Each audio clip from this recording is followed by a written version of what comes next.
Hello my dear friends, welcome to middle class family vlogs. ಎಲ್ಲರೂ ಹೇಗಿದ್ದೀರಾ ಅಂತ comment ಮಾಡಿ ತಿಳಿಸಿ. ಎಲ್ಲರೂ ಚೆನ್ನಾಗಿದ್ದೀರಾ ಅಂದ್ಕೊಳ್ತೀನಿ. ನನಗಂತೂ ಸ್ವಲ್ಪ ವಾಯ್ಸ್ ಎಲ್ಲ ತುಂಬ ಚೇಂಜ್ ಆಗೋಗಿತ್ತು, ಅದಕ್ಕೆ ವೀಡಿಯೋ ಮಾಡೋಕ್ಕೇ ಆಗಲಿಲ್ಲ. ಸರಿ, ಇವತ್ತು ಏನಾದರೂ ಪರವಾಗಿಲ್ಲ, ಪ್ಲೀಸ್ ಆಡಿಯನ್ಸ್ ಸ್ವಲ್ಪ ಅಡ್ಜಸ್ಟ್ ಮಾಡ್ಕೊಳ್ಳಿ. ವಾಯ್ಸ್ ತುಂಬ ಹೊರಟೋಗಿದೆ.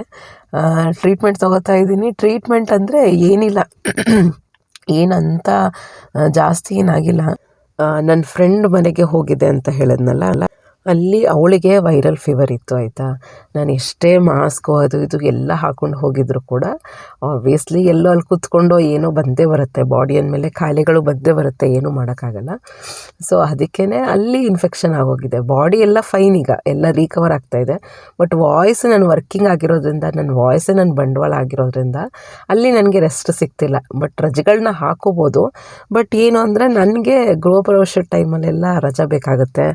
ಆಮೇಲೆ ಮನೆ ಜೋಡಿಸ್ಕೋಬೇಕಲ್ಲ, ರಜೆ ಬೇಕಾಗ್ತಿರುತ್ತೆ. ಸೊ ಪದೇ ಪದೇ ವರ್ಕಿಂಗ್ ಪ್ಲೇಸಲ್ಲೂ ಏನೋ ಚಿಕ್ಕ ಪುಟ್ಟ ನೆಪ ಇಟ್ಕೊಂಡು ರಜೆಗಳನ್ನ ಹಾಕೋದು ಪ್ರೊಫೆಷ್ನಲ್ ಎಥಿಕ್ಸ್ ಅಲ್ಲ.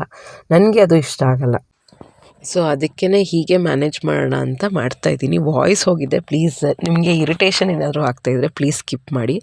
ಬಟ್ ಎಷ್ಟೊಂದು ಜನ ಗೊತ್ತಾ, ಎಷ್ಟು ಪ್ರೀತಿಯಿಂದ ಕಮೆಂಟ್ಸ್ ಮಾಡ್ತಾರೆ ಅಂದರೆ, ದಿನಕ್ಕೆ ಒಂದು 50-60 ಕಮೆಂಟ್ಸ್ ಬರ್ತಾನೆ ಇರುತ್ತೆ. ಏನಕ್ಕೆ ವೀಡಿಯೋ ಅಪ್ಲೋಡ್ ಮಾಡ್ತಾಯಿಲ್ಲ, ನಮ್ಮ ಡೇ ಸ್ಟಾರ್ಟ್ ಆಗೋದೇ ನಿಮ್ಮ ವೀಡಿಯೋಯಿಂದ, ನಿಮ್ಮ ವೀಡಿಯೋ ನೋಡಿಲ್ಲ ಅಂದರೆ ನಮ್ದು ಇನ್ಕಂಪ್ಲೀಟ್ ಅಂತ ಅನಿಸ್ತಾ ಇರುತ್ತೆ. ಆ ಪ್ರೀತಿ ಕಮೆಂಟ್ಸ್, ಜೆನ್ಯೂನಾಗಿ ಪ್ರೀತಿಯಿಂದ ಕಮೆಂಟ್ಸ್ ಮಾಡ್ತಾರಲ್ವ, ಎಲ್ರಿಗೂ ರಿಪ್ಲೈ ಮಾಡದೇ ಇರ್ಬೋದು. ಏಕೆಂದರೆ ನನ್ನ ಟೈಟ್ ಶೆಡ್ಯೂಲ್ ನೀವೇ ನೋಡ್ತಿರ್ತೀರ, ರಿಪ್ಲೈ ಮಾಡದೇ ಇರ್ಬೋದು. ಬಟ್ ಡೆಫಿನೆಟ್ಲಿ ಓದ್ತೀನಿ, ನಾನು ಹಾರ್ಟ್ ಅಂತ ಕೊಟ್ಟಿರ್ತೀನಿ. ಏನಾದರೂ ಕ್ವೆಶನ್ಸು ಆ ಥರ ಕೇಳ್ತಾ ಇದ್ದರೆ ಡೆಫಿನೆಟ್ಲಿ ಅದಕ್ಕೆ ರಿಪ್ಲೈ ಮಾಡಿರ್ತೀನಿ. ಇವತ್ತಿನ ವ್ಲಾಗಲ್ಲಿ ನಾವು ಕರೆಕ್ಟಾಗಿ ಲೈಫ್ನ ಲೀಡ್ ಮಾಡೋದು ಹೇಗೆ ಅಂತ ಹೇಳ್ತಾ ಹೋಗ್ತೀನಿ. ನೋಡಿ, ಒಂದು ಸೇಯಿಂಗ್ ಇದೆ, are you alive or living the life ಅಂತ. ಅಂದರೆ ಸುಮ್ಮನೆ ಬದುಕಿದ್ದೀರಾ ಅಥವಾ ಬದುಕನ್ನು ಸಾಗಿಸ್ತಾ ಇದ್ದೀರಾ, ಕರೆಕ್ಟಾಗಿ ಲೈಫ್ನ ಲೀಡ್ ಮಾಡ್ತಿದ್ದೀರಾ ಅಂತ ಒಂದು ಮಾತಿದೆ, ಆಯಿತಾ. ನಾವು ಹೇಗೆ ಇದ್ದರೂ ಕೂಡ ಲೈಫಲ್ಲಿ ಕಲಿಯುವಂಥದ್ದು ತುಂಬ ಇರುತ್ತೆ. ಇನ್ನೊಂದು, ನಾವು ಕರೆಕ್ಟಾಗಿ ಲೈಫ್ನ ಲೀಡ್ ಮಾಡೋದು ತುಂಬ ಇಂಪಾರ್ಟೆಂಟ್ ಆಗುತ್ತೆ. ಸೊ ಇವತ್ತಿನ ವ್ಲಾಗಲ್ಲಿ ಆ ಥರ 18 ಪಾಯಿಂಟ್ಸ್ನ ಹೇಳ್ತಾ ಹೋಗ್ತೀನಿ, ಯಾವ ರೀತಿ ನಾವು ಕರೆಕ್ಟಾಗಿ ಲೈಫ್ನ ಲೀಡ್ ಮಾಡಬೇಕು ಅಂತ. ಫಸ್ಟ್ ಬಂದು ನೋ ಯುವರ್ ಸೆಲ್ಫ್. ಅಂದರೆ ನಿಮ್ಮ ಬಗ್ಗೆ ನಿಮಗೆ ಗೊತ್ತಿರಬೇಕು.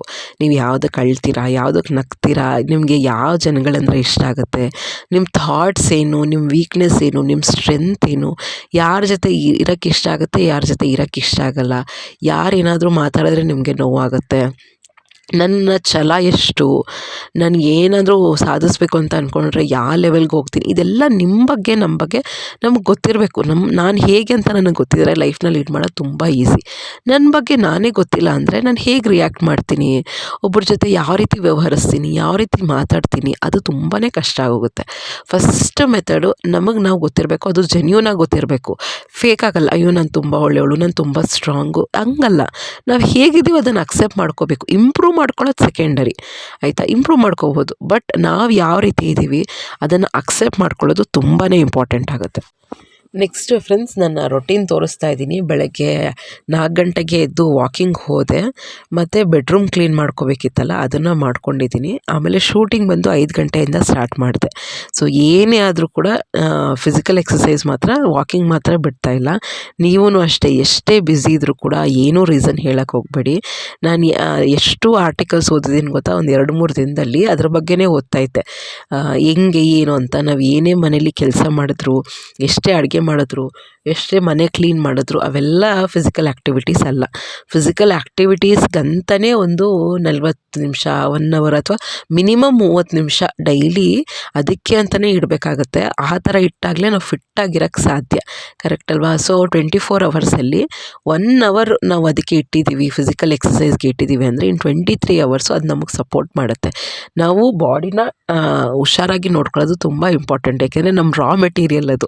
ನಾವೀಗ ಕರೆಕ್ಟಾಗಿ ನಾವು ವರ್ಕ್ ಮಾಡ್ತಾಯಿದ್ದೀವಿ, ಮನೆ ಮ್ಯಾನೇಜ್ ಮಾಡ್ತಾಯಿದ್ದೀವಿ ಅಂದರೆ ನಮ್ಮ ಬಾಡಿಯಿಂದನೇ ಅದು. ಸೊ ಆ ಬಾಡಿನ ಕರೆಕ್ಟಾಗಿ ನೋಡ್ಕೊಳ್ಳೋದು ತುಂಬಾ ಇಂಪಾರ್ಟೆಂಟ್ ಆಗುತ್ತೆ. ಸೆಕೆಂಡ್ ಬಂದ್ಬಿಟ್ಟು ಲೀವ್ ವಿತ್ ಪರ್ಪಸ್. ಅಂದರೆ ನಾವು ಏನಕ್ಕೆ ಜೀವನ ಮಾಡ್ತಾಯಿದ್ದೀವಿ, ಆಯಿತಾ. ನಮ್ಮ ಜೀವನ ಗುರಿ ಏನು, ನಾನು ಏನೋ ಒಂದು ಸಾಧಿಸ್ಬೇಕು ಅಂತ ಇದ್ದೀನಿ, ನಾನು ಬದುಕಿದ್ದೀನಿ ಅಂದರೆ ನನ್ನ ಮಕ್ಕಳಿಗೋಸ್ಕರ. ಏನೋ ಈಗ ಒಂದು ವ್ಯಕ್ತಿ ಇದ್ದಾರೆ ಅಂದರೆ ಅವ್ರ ಮೇಲೆ ಏನೇನು ಡಿಪೆಂಡೆನ್ಸಿ ಇದೆ, ಅವರು ಸತ್ತೋಗಿದ್ದಾರೆ ಅಂದರೆ ಅವ್ರಿಗೆ ಏನು ಕಷ್ಟ ಆಗುತ್ತೆ, ಕರೆಕ್ಟ್ ಅಲ್ವಾ. ನಮ್ಮ ಮೇಲೆ ಎಷ್ಟೊಂದು ಜನ ಡಿಪೆಂಡ್ ಆಗಿರ್ತಾರೆ. ನನ್ನ ಮನೇಲಿ ಅಡುಗೆ ಮಾಡಬೇಕು, ನನ್ನ ಮಕ್ಕಳು ನನ್ನ ಮೇಲೆ ಡಿಪೆಂಡ್ ಆಗಿದ್ದಾರೆ, ಎಮೋಷ್ನಲಿ ಡಿಪೆಂಡ್ ಆಗಿದ್ದಾರೆ, ನಮ್ಮ ಪಾರ್ಟ್ನರ್ಸ್ ನಮ್ಮ ಮೇಲೆ ಡಿಪೆಂಡ್ ಆಗಿರ್ತಾರೆ. ಸೊ ಪ್ರತಿಯೊಂದು ನಮ್ಮ ಪರ್ಪಸ್ ಅಂತ ಇರುತ್ತೆ. ಆಮೇಲೆ ನಾನೇನೋ ಲೈಫಲ್ಲಿ ಕೆರಿಯರಲ್ಲಿ ಸಾಧಿಸ್ಬೇಕು ಅಂತ ಇರ್ತೀನಿ, ಅದನ್ನು ಕರೆಕ್ಟಾಗಿ ತಲೆಯಲ್ಲಿ ಇಟ್ಕೋಬೇಕು. ನೆಕ್ಸ್ಟ್ ಅದ್ರಗೋಸ್ಕರ ನಾವು ವರ್ಕ್ ಮಾಡಬೇಕು. ಈಗ ನಾನು ನನ್ನ ಮಕ್ಳಿಗೆ ಓದಿಸ್ಬೇಕು, ಅಡುಗೆ ಮಾಡಬೇಕು, ಮನೆ ಕ್ಲೀನ್ ಮಾಡಬೇಕು. ಸೊ ಆ ಪರ್ಪಸ್ ಏನು, ಡೈಲಿ ಟಾಸ್ಕ್ ಏನು, ಡೈಲಿ ನಾನೇನು ಗೋಲ್ ಅಂದ್ಕೊಂಡಿರ್ತೀನಲ್ಲ ಅದನ್ನೆಲ್ಲ ಏನೇನು ಮುಗಿಸ್ಕೋಬೇಕು ಅದನ್ನು ಕ್ಲಾರಿಟಿಯಿಂದ ತಿಳ್ಕೊಂಡ್ರೆ ಲೈಫ್ ಲೀಡ್ ಮಾಡೋದು ಈಸಿ. ಸುಮ್ಮನೆ ಒಂದು 24 ಗಂಟೆನ ಕಳೆಯೋದು ಎಷ್ಟು ಈಸಿ ಗೊತ್ತಾ, ಬಟ್ ಅದರಿಂದ ನಾವು ಏನೂ ಸಾಧಿಸಲ್ಲ. ಸೊ ಅದಕ್ಕೇ ಡೈಲಿ ಟಾಸ್ಕ್ನ ಕರೆಕ್ಟಾಗಿ ಮ್ಯಾನೇಜ್ ಮಾಡ್ಕೊಂಡು ಹೋಗ್ತಾ ಇರಬೇಕು. ಥರ್ಡ್ ಬಂದು ಮೋಸ್ಟ್ ಇಂಪಾರ್ಟೆಂಟ್, ಇದು ನಾವು ಲೈಫಲ್ಲಿ ಯಾವ ರೀತಿ ನಡ್ಕೋಬೇಕು ಅಂದರೆ 4 ಜನ ನಮಗೆ ರೆಸ್ಪೆಕ್ಟ್ ಕೊಡಬೇಕು, ಆ ರೀತಿ ನಡ್ಕೋಬೇಕು. ಯಾವ ರೀತಿ ನೋಡಿ 2 ಥರ ಜನಗಳಿರ್ತಾರೆ. ನಾವು ಯಾವ ರೀತಿ ಇದ್ರೂ ಒಂದು ಟೈಪ್ ಹೆಂಗೆ ಅಂದರೆ ನಾವು ಯಾವ ಥರ ಇದ್ರೂ ನಮ್ಗೆ ರೆಸ್ಪೆಕ್ಟ್ ಕೊಡೋಲ್ಲ, ಯಾಕೆಂದರೆ ಅವ್ರಿಗೆ ನಮ್ಮನ್ನು ನೋಡಿದ್ರೇ ಆಗೋಲ್ಲ. ಅಂಥವ್ರನ್ನ ಲೈಫಿಂದ ಡಿಲೀಟ್ ಮಾಡಿ, ಮೈಂಡಿಂದನೂ ಡಿಲೀಟ್ ಮಾಡಿ. ಸೆಕೆಂಡ್ ಟೈಪ್ ಹೇಗೆ ಅಂದರೆ ನಾವು ಯಾವ ರೀತಿ ನಡ್ಕೋತೀವಿ, ಯಾವ ರೀತಿ ಮಾತಾಡ್ತೀವಿ, ನಾವು ಯಾವ ರೀತಿ ಬಟ್ಟೆಗಳನ್ನ ಹಾಕ್ತೀವಿ, ಹೆಂಗೆ ಡಿಸಿಷನ್ ತೊಗೋತೀವಿ, ನಮ್ಮ ಆ್ಯಟಿಟ್ಯೂಡ್ ಏನು, ಅದೆಲ್ಲದ್ರ ಮೇಲೆ ನಮಗೆ ರೆಸ್ಪೆಕ್ಟ್ ಸಿಗುತ್ತೆ. ಲೈಫ್ನ ಕರೆಕ್ಟಾಗಿ ಹೇಗೋ ಲೀಡ್ ಮಾಡೋ ಬದಲು 4 ಜನ ಮುಂದೆ ಒಂಥರ ಗೌರವವಾಗಿ ಲೈಫ್ನ ಲೀಡ್ ಮಾಡೋದು ತುಂಬಾ ಇಂಪಾರ್ಟೆಂಟ್. ಸೊ ಹೆಂಗಂದ್ರೆ ಹಂಗೆ ಒಂದು ಫಂಕ್ಷನ್ಗೆ ಹೋಗ್ಬೋದಲ್ವ, ನಾವು ಏನಕ್ಕೆ ಕರೆಕ್ಟಾಗಿ ರೆಡಿಯಾಗಿ ಹೋಗ್ತೀವಿ, 4 ಜನ ಒಂದು ರೆಸ್ಪೆಕ್ಟ್ ಕೊಡಲಿ ಅಂತ. ಎಲ್ಲರೂ ಹೇಳ್ತಾರೆ ಬೇರೆಯವ್ರಿಗೋಸ್ಕರ ನಾವಿರಬಾರ್ದು ಅಂತ. That is true, 100% correct. ಅವ್ರಿಗೋಸ್ಕರನೇ ಇರಿ ಅಂತಲ್ಲ, ಬಟ್ ನಾವು ಜೀವನ ಮಾಡ್ತಾ ಇರೋದು ಸೊಸೈಟಿಯಲ್ಲಿ. ಕರೆಕ್ಟಾಗಿ ಒಂದು 4 ಜನ ರೆಸ್ಪೆಕ್ಟ್ ಕೊಡೋ ರೀತಿಯಲ್ಲೇ ನಾವಿರಬೇಕು. ಹೆಂಗಂದ್ರೆ ಇರಬೇಕು ಅಂದರೆ ಮನೇಲಿ ಹೆಂಗಿರ್ತೀವಿ ನಾವು ಆ ಥರನೇ ಇರೋಕ್ಕಾಗತ್ತೆ, ನಮ್ಮ ಕಂಫರ್ಟ್ ಥರನೇ ಇರ್ತೀವಿ ಮನೆಯಲ್ಲಿ. ಸೊ ಅದೇ ಥರನೇ ಸೊಸೈಟಿಲಿ ಇರುತ್ತೆ, ಇಲ್ಲ ಆ ಥರ ತಪ್ಪಾಗುತ್ತೆ. ಸೊ ಸೊಸೈಟಿ ಏನು ಡಿಪೆಂಡ್ ಮಾಡುತ್ತೆ, ವಿ ಆರ್ ಸೋಷಲ್ ಬೀಯಿಂಗ್, ಅದರ ಪ್ರಕಾರ ನಾವು ನಡ್ಕೋಬೇಕು. ಅದು correct method of life leading. ಇನ್ನೊಂದು ಕೈಂಡ್, ನಿಮ್ಗೇನು ಲಾಸ್ ಇಲ್ಲ ಅಂದರೆ ಪ್ಲೀಸ್ ಯಾರಿಗಾನ ಸಹಾಯ ಮಾಡ್ಬೋದು ಅಂದರೆ ಪ್ಲೀಸ್ ಮಾಡಿ ಆಯಿತಾ. ಅದರಲ್ಲಿ ಸಿಗುವಂಥ ಸ್ಯಾಟಿಸ್ಫ್ಯಾಕ್ಷನ್ ಎಕ್ಸ್ಟ್ರೀಮ್ ಅಂತಲೇ ಹೇಳ್ಬೋದು. ನೆಕ್ಸ್ಟ್ ಬಂದು ಇವತ್ತೊಂದು ಇನ್ಸಿಡೆನ್ಸ್ ಆಯಿತು. ಈಗ ಶೋ ಕೈಂಡ್ ಅಂತ ಇತ್ತಲ್ಲ, ಏನಾಯಿತು ಅಂದರೆ ಬೆಳಗ್ಗೆ 4 ಗಂಟೆಗೆ ಎದ್ವಿ, 5 ಗಂಟೆಯಿಂದ ಕೆಲಸ ಸ್ಟಾರ್ಟ್ ಆಯಿತು. ಎಲ್ಲ ನಾರ್ಮಲಾಗಿ ಕೆಲಸ ಎಲ್ಲ ಆಗ್ತಾಯಿತ್ತು. ಹಸ್ಬೆಂಡು ಅದು ಮನೆ ಕನ್ಸ್ಟ್ರಕ್ಷನ್ ಬಗ್ಗೆ ಎಲ್ಲ ಬೇರೆಯವ್ರ ಜೊತೆ ಎಲ್ಲ ಮಾತಾಡ್ತಿದ್ರು, ಮಕ್ಕಳು ಅವ್ರ ಪಾಡಿಗೆ ಅವ್ರು ರೆಡಿ ಆಗ್ತಿದ್ರು. ನಾನು ಕರಿತಾನೇ ಇರ್ತೀನಿ ಮಕ್ಕಳಿಗೆ ಬೆಳಗ್ಗೆಯಿಂದ. ಅದು ಮಕ್ಕಳಿರೋರಿಗೆ ಗೊತ್ತು, ಎದ್ರೇನೋ, ರೆಡಿ ಆಗ್ರೇನೋ, ವಾಶ್ರೂಮ್ ಯೂಸ್ ಮಾಡಿದ್ರಾ, ಸ್ನಾನ ಆಯಿತಾ, ಈ ಥರದ್ದೆಲ್ಲ ಕೇಳ್ತಾನೇ ಇರ್ತೀನಿ ಆಯಿತಾ. ಆಮೇಲೆ ಏನಾಯಿತು, ಸರಿ ಆಯಿತು 7:45ಗೆ ನನ್ನ ಕಿಚನ್ ಕ್ಲೋಸ್ ಮಾಡಬೇಕು ನಾನು, ಏಕೆಂದರೆ ನಾನು ಆಮೇಲೆ ಸೀರೆ ಉಟ್ಕೋಬೇಕು, ರೆಡಿ ಆಗಬೇಕು. 8:15 ಅಷ್ಟೊತ್ತಿಗೆ ನನ್ನ ಮನೆ ಬಿಡಬೇಕು. ಇವತ್ತೇನಾಗೋಯ್ತು ಅಂದರೆ, ಈಗ ನಾನು ತೋರಿಸ್ತಾ ಇದ್ದೀನಲ್ಲ, ಚಪಾತಿ ಮತ್ತು ಬೀಟ್ರೂಟ್ ಪಲ್ಯ, ಪಲಾವು ಮತ್ತು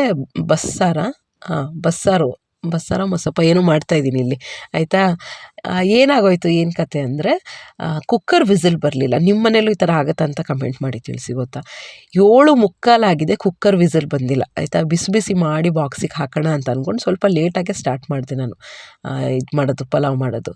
ಅದೆಷ್ಟು ಟೆನ್ಷನ್ ಆಗೋಯ್ತು ಅಂದರೆ, ಟೆನ್ಷನ್ಗಿಂತ ಸರಿ ಈಗ ನೋಡಿ ನಾರ್ಮಲಾಗಿ ವಿಸಿಲ್ ಬಂದರೆ ಏನು, ಒಂದು 10-12 ನಿಮಿಷದಲ್ಲಿ ಆಗೋಗುತ್ತೆ ಪಲಾವ್, ಕರೆಕ್ಟಾ. ಈಗ ವಿಸಿಲ್ ಬಂದಿಲ್ಲ ಅಂದರೆ ಅದನ್ನು ತೆಗೆದು ಆ ಲಿಡ್ನ ಕ್ಲೋಸ್ ಮಾಡಿ ಲೋ ಫ್ಲೇಮಲ್ಲಿ ಒಂದು 20-25 ನಿಮಿಷ ಬಿಡಬೇಕಾಗುತ್ತೆ. ಅದು ಬಿಟ್ಟರೂ ಕೂಡ ಅದೊಂಥರ ದಪ್ಪ ಆಗೋದು, ಸರಿಯಾಗಿ ಕನ್ಸಿಸ್ಟೆನ್ಸಿ ಬರೋಲ್ಲ ಆಯಿತಾ. ಸ್ಟಾರ್ಟಿಂಗಿಂದನೇ ಪಾತ್ರೆಲಿ ಮಾಡಿದ್ರೆ ಪರವಾಗಿಲ್ಲ, ಅದೊಂಥರ ಚೆನ್ನಾಗೇ ಬರುತ್ತೆ, ಇಲ್ಲ ಅಂತಲ್ಲ. ಬಟ್ ಮಧ್ಯದಲ್ಲಿ ಏನಾದರೂ ಈ ಥರ ವಿಸಿಲ್ ಬಂದಿಲ್ಲ, ಅದನ್ನು ಆಲ್ಟರ್ನೇಟ್ ಮಾಡೋಕ್ಕೆ ಅದನ್ನು ತೆಗೆದು ಏನೋ ಒಂದು ರಿಪೇರಿ ಮಾಡ್ತಾಯಿದ್ದೀವಿ ಅಂದರೆ ಸ್ವಲ್ಪ ಪ್ರಾಬ್ಲಮ್ ಆಗೇ ಆಗುತ್ತೆ. ಇದರಲ್ಲಿ ಅದನ್ನು ಯೋಚನೆ ಮಾಡ್ತಾ ಏನಾಯಿತು ಅಂದರೆ, ಬಿಸಿ ಸಾರು ಇಟ್ಟಿದ್ದೆ ಕುದಿಯೋಕ್ಕೆ, ಅದನ್ನು ಬಾಕ್ಸಿಗೆ ಹಾಕಿದ್ದೀನಿ. ಅದನ್ನು ಬಿಸಿ ಸಾರಿಗೆನೇ ಲಿಡ್ ಕ್ಲೋಸ್ ಮಾಡಿಬಿಟ್ಟಿದ್ದೆ. ಅದು ಬಂಪಾಗೋಯ್ತು, ಫುಲ್ಲು ಕೈ ಮೇಲೆ ಬಿಸಿ ಸಾರು ಚೆಲ್ಲೋಯ್ತು, ಸುಟ್ಟೋಯ್ತು. ಜಾಸ್ತಿ ಏನಾಗಿಲ್ಲ, ಸ್ವಲ್ಪ ಸುಟ್ಟೋಗಿದೆ ಆಯಿತಾ. ಆಗ ಒಂಥರ ಕಣ್ಣಂಚಲ್ಲಿ ನೀರು ಬಂದ್ಬಿಡ್ತಾಯ್ತಾ, ಎಷ್ಟು ಇದು ಅಂತ. ಆಮೇಲೆ ಹಸ್ಬೆಂಡ್ ಅಲ್ಲೇ ಬಂದು ನೋಡಿದ್ರು, ಸ್ವಲ್ಪ ಸಮಾಧಾನ ಮಾಡಿಬಿಟ್ಟು. ಒಂದು ಟೈಮ್ ಆಗ್ತಾಯಿದೆ ಆಯಿತಾ. ಮೇನಾಗಿ ನಂದಿರಲಿ, ನನ್ನ ಮಕ್ಕಳು ಟೈಮ್ಗೆ ಹೋಗ್ಬೇಕಲ್ವಾ, ನಾವು 3 ಜನನೂ ಒಂದೇ ಇನ್ಸ್ಟಿಟ್ಯೂಷನ್ ಹೋಗೋದು. ಸೊ ಇವ್ರನ್ನೂ ಟೈಮ್ಗೆ ಸರಿಯಾಗಿ ಕಳಿಸ್ಬೇಕು ನಾನು. ಕೈ ಮೇಲೆ ಬಿಸಿದು ಬೇರೆ ಸುಟ್ಟೋಗಿದೆ ಆಯಿತಾ. ಕಣ್ಣಲ್ಲಿ ಬರುತ್ತೆ ನೀರು, ತುಂಬ ಅಳಲ್ಲ ನಾನು, ಏನೇ ಆದರೂ ಕೂಡ ನನ್ನ ಪೇಷನ್ಸು ಕಾಮ್ನೆಸ್ನ ಕಳ್ಕೊಳ್ಳಲ್ಲ. ಕಣ್ಣಂಚಲ್ಲಿ ಸ್ವಲ್ಪ ನೀರು ಬಂತು. ಹಸ್ಬೆಂಡ್ ಅದೇ ಟೈಮಲ್ಲಿ ಬಂದರು. ಅವ್ರಿಗೊಂಥರ ಬೇಜಾರಾಯಿತು ಏನು ಕತೆನೋ. ಆಮೇಲೆ ಹೇಳಿದ್ರು, ನಾಳೆಯಿಂದ ಎಲ್ಲರೂ 5 ಎದ್ದು ಅಮ್ಮನಿಗೆ ಹೆಲ್ಪ್ ಮಾಡಬೇಕು ಅಂತ. ಸೊ ನನಗಂತೂ ತುಂಬ ಖುಷಿ ಆಗೋಯಿತು. ಅಷ್ಟು ಹೇಳಿದ್ರಲ್ಲ ಅವರು, ಮುಂದೆ ಹೆಲ್ಪ್ ನಾನು ತೊಗೋತೀನೋ ಅಥವಾ ಅವರು ಮಾಡೋಕ್ಕಾಗುತ್ತೋ ಸೆಕೆಂಡರಿ, ನಂಗೆ ಅದು ಮುಂದೆದು ಬೇಡ. ಆ ಟೈಮಲ್ಲಿ ಬಂದು ಆ ಥರ ಹೇಳಿದ್ರು, ನಂಗೆ ಸಮಾಧಾನ ಮಾಡಿದ್ರು. ನನ್ನ ಮಕ್ಕಳೂ ಅಷ್ಟೇ, ಅಮ್ಮ ನೀನು ಟೆನ್ಷನ್ ಮಾಡ್ಕೊಬೇಡ, ನಾನು ಮಾಡಿಕೊಡ್ತೀನಿ. ಏಕೆಂದರೆ ಈ ಥರ ಟ್ಯಾಬ್ಲೆಟ್ಸ್ ಆ್ಯಂಟಿಬಯೋಟಿಕ್ ಎಲ್ಲ ತೊಗೋತಾ ಇದ್ದೀವಿ ಅಂದರೆ ಸ್ವಲ್ಪನ ಹೆಲ್ತಲ್ಲಿ ಹೆಚ್ಚು ಕಡಿಮೆ ಆಗ್ತಾ ಇರುತ್ತೆ. ನಾವು ನಾರ್ಮಲ್ ಥರ ಮಾಡೋಕ್ಕಾಗಲ್ಲ ಆಯಿತಾ. ಎಷ್ಟೇ ನಮ್ಮನ್ನು ನಾವು ಸ್ಟ್ರಾಂಗ್ ಅಂತ ಪೋಟ್ರೆ ಮಾಡಿಕೊಂಡ್ರು ಏನೋ ಒಂದು ಆಗ್ತಾನೆ ಇರುತ್ತೆ. ಮೆಡಿಸಿನ್ ಹೋಗ್ತಾ ಇದೆ ಅಂದರೆ ನಿದ್ದೆ ಬರೋಂಗೆ ಆಗ್ತಿರುತ್ತೆ, ಎಲ್ಲ ಆಗ್ತಿರುತ್ತೆ. ಬೇರೆ ನಾರ್ಮಲ್ ಇದಕ್ಕಿಂತ ಸ್ವಲ್ಪ ಡಿಫ್ರೆಂಟಾಗಿ ಇದ್ದೇ ಇರುತ್ತೆ ಆಯಿತಾ. ಸೊ ಆ ಥರ ಹೇಳಿದ್ರಲ್ಲ, ನನಗಂತೂ ಅವ್ರ ರಿಲೇಷನ್ಶಿಪ್ ಬಗ್ಗೆ ತುಂಬಾ ರೆಸ್ಪೆಕ್ಟ್ ಆಯಿತು. ನೆಕ್ಸ್ಟ್ ಇಂಪಾರ್ಟೆಂಟ್ ಪಾಯಿಂಟ್ ಅದೇ, ಲೈಫಲ್ಲಿ ಪ್ಲೀಸ್ ನಿಮ್ಮ ರಿಲೇಷನ್ಶಿಪ್ಗೆ ವ್ಯಾಲ್ಯೂ ಕೊಡಿ. ಎಷ್ಟೇ ಹೊರಗಡೆ ಜಂಜಾಟ ಇದ್ದರೂ, ಪ್ರಾಬ್ಲಮ್ಸ್ ಇದ್ದರು, ನಮಗೆ ಅಂತ ಯಾರೋ ಇದ್ದಾರೆ ಲೈಫಲ್ಲಿ, ನಮಗೆ ಅಂತ ಸಪೋರ್ಟ್ ಮಾಡೋರು ಇದ್ದಾರೆ ಅಂದರೆ ಅವ್ರು ಹಾಗೆ ಅಂದರು ಗೊತ್ತಾ, ನಾಳೆಯಿಂದ ಡೈಲಿ 5 ಎದ್ದು ನಾವು ಸಪೋರ್ಟ್ ಮಾಡ್ತೀವಿ ನಿಮಗೆ ಎಷ್ಟಾಗುತ್ತೋ ಅಂತ. ಸೊ ಮೊನ್ನೆ ಇದು ಇನ್ಸಿಡೆಂಟ್ ಆದಾಗ ನಿನ್ನೆ ಇವತ್ತು ಎಲ್ಲ ಎಷ್ಟು ಹೆಲ್ಪ್ ಮಾಡ್ತಿದ್ದಾರೆ ಗೊತ್ತಾ, ಪ್ರತಿಯೊಂದೂ. ಈಗ ನೋಡಿ, ಇದು ಕುಂಬಳಕಾಯಿ ಎಲ್ಲ ಅವರೇ ಕಟ್ ಮಾಡೋದು. ಸೊ ಇದು 2-3 ದಿನದ ವ್ಲಾಗ್ಸ್ನ ಮಿಕ್ಸ್ ಮಾಡಿದ್ದೀನಿ ನಾನು. ಸೊ ಆ ಥರ ಆ ಕೈಂಡ್ ಅದು ಸಿಂಪತಿ ತೋರಿಸೋದು, ಅಥವಾ ಹ್ಯುಮ್ಯಾನಿಟಿ, ಸಿಂಪತಿ ಅಲ್ಲ ಹ್ಯುಮ್ಯಾನಿಟಿ, ಮನುಷ್ಯತ್ವ ತೋರಿಸ್ತಾರಲ್ಲ, ಅದು ತುಂಬ ಇಂಪಾರ್ಟೆಂಟು ಲೈಫಲ್ಲಿ. ಅದು ಕರೆಕ್ಟ್ ಮೆಥಡು. ಅಯ್ಯೋ ಯಾರು ಏನೋ ಸಾಯಲಿ, ನಮ್ಮ ಪಾಡಿಗೆ ನಾವು ನಮ್ಮ ಲೈಫ್ನ ಲೀಡ್ ಮಾಡೋಣ ಅಂದರೆ ಅದು ಕರೆಕ್ಟ್ ಅಲ್ಲ. ನಿಮ್ಗೇನೂ ಲಾಸ್ ಇಲ್ಲ, ಒಳ್ಳೆತನ ತೋರಿಸಿ ಅಂತ ಹೇಳಲ್ಲ. ಬಟ್ ನಿಮಗೆ ಆಗುತ್ತೆ ಒಳ್ಳೆತನ ತೋರ್ಸೋಕ್ಕೆ ಅಂದರೆ ಪ್ಲೀಸ್ ತೋರಿಸಿ ಆಯಿತಾ. 4th ಇಂಪಾರ್ಟೆಂಟ್, ಲೈಫ್ ಕರೆಕ್ಟಾಗಿ ಲೀಡ್ ಮಾಡಬೇಕು ಅಂದರೆ ಕಾಮಾಗಿ ಪಾಸಿಟಿವ್ ಆಗಿರೋದು ಇಂಪಾರ್ಟೆಂಟು. ಅಯ್ಯೋ ನಾನು ಕೆಟ್ಟದಾಗುತ್ತೇನೋ, ನನಗೇನು ಒಳ್ಳೇದಾಗ್ತಿಲ್ಲ, ನಾನು ಒಳ್ಳೆಯವಳಲ್ವೇನೋ, ಈ ಥರ ಥಿಂಕ್ ಮಾಡ್ತಾಯಿದ್ರೆ ಕಷ್ಟ ಆಗುತ್ತೆ. ಕಾಮಾಗಿ ಡಿಸಿಷನ್ಸ್ ತೊಗೊಂಡು, ಈಗ ಆಗುತ್ತೆ ಲೈಫ್ ಅಂದಮೇಲೆ ಅಪ್ಸ್ ಆ್ಯಂಡ್ ಡೌನ್ಸ್ ಆಗೇ ಆಗುತ್ತೆ, ಕಷ್ಟಗಳು ಬಂದೇ ಬರುತ್ತೆ. ಸೊ ಅದಕ್ಕೆ ಕಾಮಾಗಿ ಪಾಸಿಟಿವ್ ಆಗಿರೋದು ತುಂಬ ಇಂಪಾರ್ಟೆಂಟು. 5th, ಕರೆಕ್ಟಾಗಿ ಲೈಫ್ನ ಲೀಡ್ ಮಾಡಬೇಕು ಅಂದರೆ ಕಲಿತಾ ಇರಬೇಕು, ಪ್ರೊಫೆಷ್ನಲಿ ಮತ್ತು ಪರ್ಸ್ನಲಿ. ಈಗ ನಾನು ಟೀಚಿಂಗ್ ಪ್ರೊಫೆಷನ್ ಇರೋದ್ರಿಂದ ಕಲಿತಾನೇ ಇರಬೇಕು. ಕಂಟೆಂಟು ಹೇಗೆ ಪಾಠ ಮಾಡೋದು, ಹೇಗೆ ಒಳ್ಳೆ ಕಂಟೆಂಟ್ ಕೊಡೋದು. ಟೆಕ್ಸ್ಟ್ ಬುಕ್ಕಲ್ಲಿ ಇರೋದನ್ನು ಹೇಳೋಕ್ಕೆ ನಾವೇ ಬೇಕಾಗಿಲ್ಲ. ಓಕೆ, ಟೆಕ್ಸ್ಟ್ ಬುಕ್ನ ಅವ್ರು ಓದ್ಕೊಂಡ್ರೆ ಸಾಕಾಗುತ್ತೆ. ಟೀಚರ್ ಆಗಿ ಏನು ಮಾಡಬೇಕು ಅಂದರೆ ಅದನ್ನು ಹೇಗೆ ಸಿಂಪ್ಲಿಫೈ ಮಾಡಿ ಅವ್ರಿಗೆ ಅರ್ಥ ಮಾಡಿಸ್ತೀವಿ, ಅದನ್ನು ಹೇಗೆ ನೆನ್ಪಿಟ್ಕೊಳ್ಳೋಕ್ಕೆ ಹೆಲ್ಪ್ ಮಾಡ್ತೀವಿ, ಆ ಥರ ಇದೆಲ್ಲ ನಾನು ವರ್ಕ್ ಮಾಡ್ತಾ ಇರ್ತೀನಿ. ಹೇಗೆ ಮಕ್ಳಿಗೆ ಓದಿಸ್ಬೇಕು, ಅವ್ರಿಗೆ ಶಾರ್ಟ್ಕಟ್ಟಲ್ಲಿ ಹೆಂಗೆ ಹೇಳ್ಕೊಡ್ಬೇಕು. ಅವ್ರಿಗೆ ಮರ್ತೋಗ್ತಾ ಇರುತ್ತೆ. ನಮ್ಮದು ಕೆಮಿಸ್ಟ್ರಿ ಅಂತೂ ಒಂದು 500-600 ರಿಯಾಕ್ಷನ್ಸ್ ಇರುತ್ತೆ. ಅವ್ರಿಗೇನೋ ಒಂದು ಶಾರ್ಟ್ಕಟ್ ಹೇಳ್ತಾ ಇರ್ತೀನಿ, ಏನೋ ಕತೆ ಥರ ಹೇಳ್ತಾ ಇರ್ತೀನಿ, ಹಾಡಿನ ಮೂಲಕ ಹೇಳ್ತಾ ಇರ್ತೀನಿ. ಸೊ ಹೆಂಗೆ ನೆನ್ಪಿಟ್ಕೋಬೇಕು ಅಂತ ಸೊ ಆ ಥರ ಎಲ್ಲ ಕಲಿತಾ ಇರ್ತೀನಿ. ಲೈಫಲ್ಲೂ ಅಷ್ಟೇ, ನಿನ್ನೆಗಿಂತ ನಾನು ಇವತ್ತು ಯಾವ ರೀತಿ ಇಂಪ್ರೂವ್ ಆಗಿದ್ದೀನಿ, ಜೊತೆಗೆ ನನ್ನ ಪೇಷನ್ಸ್ ಲೆವೆಲ್ ಹೆಂಗಿದೆ, ನಾನು ನೆಗೆಟಿವ್ ಆಗೇ ಮಾತಾಡ್ತಿದ್ದೀನಾ ಅಥವಾ ಸ್ವಲ್ಪ ಆ್ಯಕ್ಟಿವ್ ಆಗಿದ್ದೀನಾ, ಪ್ರತಿಯೊಂದು ನಿನ್ನೆಗಿಂತ ನಾನು ಯಾವ ರೀತಿ ಲೈಫ್ನ ಲೀಡ್ ಮಾಡೋದು ಕಲಿತಾ ಇರ್ತೀನಿ. ಕಲಿತಾ ಇರೋದು ಲೈಫಲ್ಲಿ ತುಂಬ ಇಂಪಾರ್ಟೆಂಟು. ನೆಕ್ಸ್ಟ್ ತುಂಬ ಈಗ ನಾನು ಅನುಭವಿಸ್ತಾ ಇದ್ದೀನಿ, ಹೆಲ್ತ್ ಬಗ್ಗೆ ನೋಡ್ಕೊಳ್ಳಿ ಅಪ್ಪ. ಕರೆಕ್ಟ್ ಮೆಥಡ್ ಏನು ಅಂದರೆ ನಮ್ಮ ಹೆಲ್ತ್ನ ನೆಗ್ಲೆಕ್ಟ್ ಮಾಡದೇ ಇರೋದು. ಹೇಳಿದ್ನಲ್ಲ, ಎಷ್ಟೇ ಬ್ಯುಸಿ ಇದ್ದರೂ ಕೂಡ, ಏನೇ ಜಂಜಾಟ ಇದ್ದರೂ ಕೂಡ ನಾವು ಹೆಲ್ತ್ಗೋಸ್ಕರ ಟೈಮ್ ಕೊಡಲೇಬೇಕು. ಹೆಲ್ದಿ ಫುಡ್ನ ತಿನ್ನಬೇಕು, ಫಿಸಿಕಲ್ ಎಕ್ಸಸೈಸಸ್ ಮಾಡ್ತಾ ಇರಬೇಕು, ಸಾಧ್ಯವಾದರೆ ಯೋಗ ಇವೆಲ್ಲ ಮಾಡಬೇಕು. ಮೆಡಿಟೇಷನ್ನು ಮಾಡೋದ್ರಿಂದ ಹೆಲ್ತ್ ತುಂಬ ಅದ್ರ ಬಗ್ಗೆ ಕಾನ್ಸಂಟ್ರೇಷನ್ ಮಾಡಲೇಬೇಕು. ಹೆಲ್ತ್ ಇಲ್ಲ ಅಂದರೆ ಲೈಫ್ನ ಲೀಡ್ ಮಾಡೋದು ಕಷ್ಟ ಆಗುತ್ತೆ. ನೆಕ್ಸ್ಟ್ ಬಂದು ದುಡ್ಡನ್ನು ಕರೆಕ್ಟಾಗಿ ಖರ್ಚು ಮಾಡೋದನ್ನು ಕಲಿಬೇಕು. ನಾವೆಷ್ಟು ಸಂಪಾದನೆ ಮಾಡ್ತೀವಿ ಇಂಪಾರ್ಟೆಂಟ್, ಇಲ್ಲ ಅಂತಲ್ಲ. ಹಾಗಂತ ಲೈಫಲ್ಲಿ ಓವರ್ ಸಂಪಾದನೆ ಮಾಡೋಕ್ಕೆ ಹೋಗ್ಬೇಡಿ ಆಯಿತಾ. ಲೈಫಲ್ಲಿ ಖುಷಿನೇ ಇರಲ್ಲ. ನಾನು ಯಾವಾಗಲೂ ಹೇಳ್ತಾ ಇರ್ತೀನಿ, ನಾನು ಯೂಟ್ಯೂಬ್ ಕರೆಕ್ಟಾಗಿ ಮಾಡಿದ್ರೆ ಎಷ್ಟು 1000 ರೂಪಾಯಿ ನಾನು ಸಂಪಾದನೆ ಮಾಡ್ಬೋದು. ಬಟ್ ನನ್ನ ಪ್ಯಾಷನ್ ಅದು, ನನಗೆ ಒಳ್ಳೆ ಜಾಬ್ ಇದೆ, ಸ್ಯಾಟಿಸ್ಫೈಡ್ ಆಗಿದ್ದೀನಿ ಆಯಿತಾ. ನನಗೆ ಇನ್ನೂ ಸಂಪಾದನೆ ಮಾಡಬೇಕು ಅಂದರೆ ಸಂಜೆ ಹೊತ್ತು ನಾನು ಏನೇನೋ ಕೆಲಸಗಳನ್ನ ಮಾಡ್ಬೋದು. ಬಟ್ ನನಗೆ ಫ್ಯಾಮಿಲಿ ಟೈಮ್ ಇಂಪಾರ್ಟೆಂಟ್. ನಾನು ಅಂತ ಒಂದು ಅಚ್ಚುಕಟ್ಟಾಗಿ ಒಂದು ಬೌಂಡ್ರಿ ಹಾಕ್ಕೊಂಡಿರ್ತೀನಿ, ಸಾಕು. ಎಷ್ಟು ಜಾಬ್ ಆಫರ್ಸ್ ಬರುತ್ತೆ ಸಂಜೆ ಹೊತ್ತು ಅಂದರೆ, ಇನ್ನು ಆಫ್ಟರ್ ಸ್ಕೂಲ್ ಟೈಮ್ಸು ಆ ಟ್ಯೂಷನ್ಸ್ ತೊಗೊಳ್ಳಿ, ಈ ಟ್ಯೂಷನ್ಸ್ ತೊಗೊಳ್ಳಿ ಅಂತ ಬರ್ತಾನೆ ಇರ್ತಾರೆ. ಬಟ್ ನಾನು ಏನಕ್ಕೆ ಸ್ಟಾಪ್ ಮಾಡಿರ್ತೀನಿ. ನಾನು ಯೂಟ್ಯೂಬನ್ನು ಅಷ್ಟೇ, ನನಗೆ ಯಾವಾಗ ಆಗುತ್ತೆ, ನಾನು ಖುಷಿಯಾಗಿ ಓಪನ್ ಆಗಿ ಮಾತಾಡೋಕ್ಕಾಗುತ್ತೆ ಅಂದರೆ ಮಾತ್ರ ಯೂಟ್ಯೂಬ್ ಮಾಡ್ತೀನಿ. ಆದರೂ ನನಗೆ ಅದರಲ್ಲಿ ಇನ್ಕಮ್ ಇನ್ಕಮ್ ಬರ್ತಾ ಇದೆ, ಇಲ್ಲ ಅಂತ ನಾನು ಸುಳ್ಳು ಹೇಳೋಕ್ಕೆ ಇಷ್ಟಪಡಲ್ಲ. ಇನ್ಕಮ್ ಬರ್ತಾ ಇಲ್ಲ, ಇನ್ಕಮ್ ಬರ್ತಾ ಇದೆ, ನನಗೆ ಆಲ್ರೆಡಿ ಮಾನಿಟೈಸೇಷನ್ ಆಗಿದೆ, ಬರ್ತಾ ಇರುತ್ತೆ. ಬಟ್ ಇನ್ನೂ ಸಾವಿರಗಟ್ಟಲೆ ಲಕ್ಷಗಟ್ಟಲೆ, ಈಗ 1000ದಲ್ಲಿ ಬರ್ತಾ ಇದೆ, ಲಕ್ಷಗಟ್ಟಲೆದಲ್ಲಿ ಮಾಡ್ಕೋಬೋದು ಯೂಟ್ಯೂಬಲ್ಲೂ. But there is a limit. ಒಂದು ಯೂಟ್ಯೂಬ್ ವಿಡಿಯೋ ಮಾಡೋದು ಎಷ್ಟು ಕಷ್ಟ ಆಗುತ್ತೆ ಗೊತ್ತಾ? ನಾನು 4 ಗಂಟೆಗೆ ಎದ್ದಿದ್ದೀನಿ ಅಂದರೆ ಒಂದು 2 ಅವರಲ್ಲಿ ಎಲ್ಲ ಕೆಲಸ ಮುಗ್ದೋಗುತ್ತೆ. ಕೆಲವು ಸತಿ ಮನೆ ಫುಲ್ಲು ಅಡುಗೆ ಅಂತೂ 1 ಅವರಲ್ಲಿ ಮುಗಿಸ್ತೀನಿ, ಆಯಿತಾ?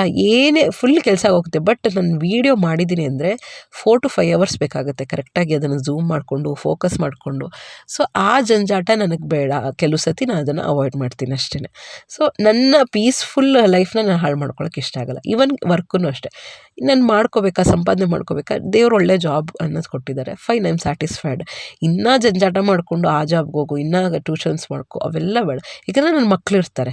ಸೊ ದುಡ್ಡನ್ನ ಯಾವ ರೀತಿ ಸಂಪಾದನೆ ಮಾಡ್ತೀವಿ, ಎಲ್ಲಿಗೊಂದು ಲಿಮಿಟ್ ಅಂತ ಇರುತ್ತೆ, ಮತ್ತು ಎಷ್ಟು ಅಚ್ಚುಕಟ್ಟಾಗಿ ಅದನ್ನು ಖರ್ಚು ಮಾಡ್ತೀವಿ, ಅದು ಇಂಪಾರ್ಟೆಂಟು. ನಾವು 1 ಲಕ್ಷ ಸಂಪಾದನೆ ಮಾಡ್ತೀವಿ, 2 ಲಕ್ಷ ಅಷ್ಟು ಖರ್ಚು ಮಾಡ್ತೀವಿ ಅಂದರೆ ನೀವು ಎಷ್ಟು ಸಂಪಾದನೆ ಮಾಡಿದ್ರೂ ಸಾಲದು.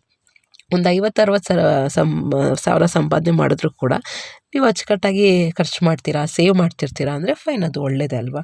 ನೆಕ್ಸ್ಟು ಬಂದು ಪೂಜೆನ ಕರೆಕ್ಟಾಗಿ, ಸ್ಪಿರಿಚುಯಾಲಿಟಿ ಅದು ಇಂಪಾರ್ಟೆಂಟು. ಪೂಜೆ ಮಾಡಿ, ದೇವ್ರ ಜೊತೆ ಕನೆಕ್ಟ್ ಮಾಡಿ, ಎಷ್ಟೋ ಪ್ರಾಬ್ಲಮ್ಸ್ಗೆ ಸಾಲ್ವ್ ಆಗುತ್ತೆ. ಎಲ್ಲ ನಾವು ಕಂಟ್ರೋಲ್ ಮಾಡ್ತೀವಿ ಅಂದರೆ ಅದು ಸುಳ್ಳಿನ ಮಾತು. ಸೊ ಏನೋ ಒಂದು ದೇವ್ರ ಮೇಲೆ ಹಾಕ್ಬಿಟ್ರೆ ನಮಗೂ ಒಂಥರ ರಿಲ್ಯಾಕ್ಸೇಷನು. ನೆಕ್ಸ್ಟ್ ಲಾಸ್ಟ್ ಇಂಪಾರ್ಟೆಂಟ್ ಏನು ಅಂದರೆ ಬಿ ಬ್ರೇವ್. ಲೈಫಲ್ಲಿ ಅಪ್ಸ್ ಆ್ಯಂಡ್ ಡೌನ್ಸು, ಕಷ್ಟಗಳು ಹೇಳ್ದಂಗೆ ಬಂದೇ ಬರುತ್ತೆ. ಆಲ್ ಆಫ್ ಅ ಸಡನ್ ಈ ಥರ ಕುಕ್ಕರ್ ವಿಸಿಲ್ ಬರದೇನೂ ಕಷ್ಟಗಳು ಬರುತ್ತೆ. ಅದಕ್ಕೆಲ್ಲ ಕುಗ್ಗದೆ ಇಲ್ಲ, ಎಷ್ಟೋ ನಾನು ಕಮೆಂಟ್ಸಲ್ಲಿ ಓದ್ತಾ ಇರ್ತೀನಲ್ಲ, ಅದು ಓದ್ತಾ ಇದ್ರೇ ಸುಮಾರು ಜನಕ್ಕೆ ನಾನು ಒಂದು ಕಮೆಂಟ್ ನೋಡಿದೆ, ನಮ್ಮ ಹಸ್ಬೆಂಡ್ 2 ತಿಂಗಳ ಹಿಂದೆ ಎಕ್ಸ್ಪೈರ್ಡ್ ಆದರು ಅಂತ. ಮಕ್ಕಳನ್ನ ನೋಡ್ಕೋಬೇಕು, ಅದೆಲ್ಲ ಎಷ್ಟು ಕಷ್ಟ, ಅದೆಲ್ಲ ನೋಡಿದ್ರೆ ನಮ್ಮ ಲೈಫ್ ಫಾರ್ ಬೆಟರ್ ಅಂತ ಅನಿಸುತ್ತೆ. ಅವ್ರಿಗೆ ನಾನು ಕಮೆಂಟ್ ಮಾಡಿದ್ದಷ್ಟೇ, ಫೈನ್ ಆಯಿತು, ಅದನ್ನು ಅಕ್ಸೆಪ್ಟ್ ಮಾಡ್ಕೊಳ್ಳೋದು ಕಷ್ಟ ಇಲ್ಲ ಅಂತಲ್ಲ, ಬಟ್ ಅಕ್ಸೆಪ್ಟ್ ಮಾಡಿಕೊಂಡು ಲೈಫಲ್ಲಿ ಮುಂದೆ ಹೋಗ್ತಾ ಇರಬೇಕು. ಮಕ್ಕಳಿರ್ತಾರೆ, ಅವ್ರ ಜವಾಬ್ದಾರಿನ ನಾವು ತೊಗೋಬೇಕಾಗುತ್ತೆ. ಹೇಳೋದು ಈಸಿ, ಬಟ್ ಆಪ್ಷನ್ ಇಲ್ಲ ಅಲ್ವಾ, ಅವರು ಲೈಫ್ ಲೀಡ್ ಮಾಡ್ತಾನೆ ಇರಬೇಕು. ಸೊ ಆ ಥರ ಎಷ್ಟೊಂದು ಪ್ರಾಬ್ಲಮ್ಸು, ಕಮೆಂಟ್ಸು ನಾನು ನೋಡ್ತಾನೆ ಇರ್ತೀನಿ ಕಮೆಂಟ್ ಬಾಕ್ಸಲ್ಲಿ. ಸೊ ಆ ಥರ ಬಂದಾಗ ಪ್ಲೀಸ್ ಬಿ ಬ್ರೇವ್. ನಮ್ಮ ಧೈರ್ಯನೇ ನಮಗೆ ಅಸ್ತ್ರ. ನಾವು ಸ್ವಲ್ಪ ಕುಗ್ಗೋಗಿದ್ದೀವಿ ಅಂದರೆ ಆ ಪ್ರಾಬ್ಲಮ್ನ ಸಾಲ್ವ್ ಮಾಡ್ಕೊಳಕ್ಕಾಗಲ್ಲ. ಎಷ್ಟೊಂದು ಥರದ್ದು ಬರ್ತಾ ಇರತ್ತಲ್ವ, ರಿಲೇಷನ್ಶಿಪ್ ಪ್ರಾಬ್ಲಮ್ಸು, ಯಾರೋ ಏನೋ ಅಂತ ಇರ್ತಾರೆ, ಚುಚ್ಚಿ ಮಾತಾಡ್ತಿರ್ತಾರೆ. ಬಟ್ ಆದರೂ ಕೂಡ ನಾವು ಧೈರ್ಯವಾಗಿ ಲೈಫ್ನ ಲೀಡ್ ಮಾಡಬೇಕು. ಸೊ ಹೋಪ್ ಈ ವಿಡಿಯೋ ಇಷ್ಟ ಆಗಿದೆ ಅಂದ್ಕೊಳ್ತೀನಿ ಫ್ರೆಂಡ್ಸ್. ಕರೆಕ್ಟಾಗಿ ಲೈಫ್ನ ಲೀಡ್ ಮಾಡೋದು ತುಂಬ ಇಂಪಾರ್ಟೆಂಟು. ಯಾವ ಸ್ಟೆಪ್ಸ್ ತೊಗೋತೀರಾ, ಏನು ಡಿಸಿಷನ್ಸ್ ತೊಗೋತೀರಾ ಅನ್ನೋದು ತುಂಬ ಮ್ಯಾಟ್ರ್ ಆಗುತ್ತೆ. ಕಾಮಾಗಿರಿ, ಏನಿಲ್ಲ ಅಂದರೂ, ಯಾರೂ ಇಲ್ಲ ಅಂದರೂ ದೇವ್ರು ನಿಮ್ಮ ಜೊತೆ ಇರ್ತಾರೆ ಅಂತ ಹೇಳ್ತಾ ನಾನು ಬ್ಲಾಗ್ನ ಮುಗಿಸ್ತಾ ಇದ್ದೀನಿ. ಇವತ್ತಿನ ಬ್ಲಾಗ್ ಸ್ವಲ್ಪನೇ ಇಷ್ಟ ಆಗಿದರೆ ನಿಮ್ಮ ಫ್ರೆಂಡ್ಸು ಮತ್ತು ರಿಲೇಟಿವ್ಸ್ ಜೊತೆ ಶೇರ್ ಮಾಡ್ಕೊಳ್ಳಿ. ಹೊಸದಾಗಿ ನೋಡ್ತಾ ಇದ್ದರೆ ಸಬ್ಸ್ಕ್ರೈಬ್ ಮಾಡಿಕೊಂಡು ಲೈಕ್ ಮಾಡಿ, ಶೇರ್ ಮಾಡಿ, ಕಮೆಂಟ್ ಮಾಡಿ. ವೆದರು ತುಂಬಾ ಚೇಂಜ್ ಆಗ್ತಾ ಇದೆ. ಸೊ ಕಷಾಯ ಅದು ಇದು ತೊಗೊಂಡು ಹುಷಾರಾಗಿರಿ ಅಂತ ಹೇಳ್ತಾ ವ್ಲಾಗ್ನ ಮುಗಿಸ್ತಾ ಇದ್ದೀನಿ. ನಮಸ್ಕಾರ ಫ್ರೆಂಡ್ಸ್.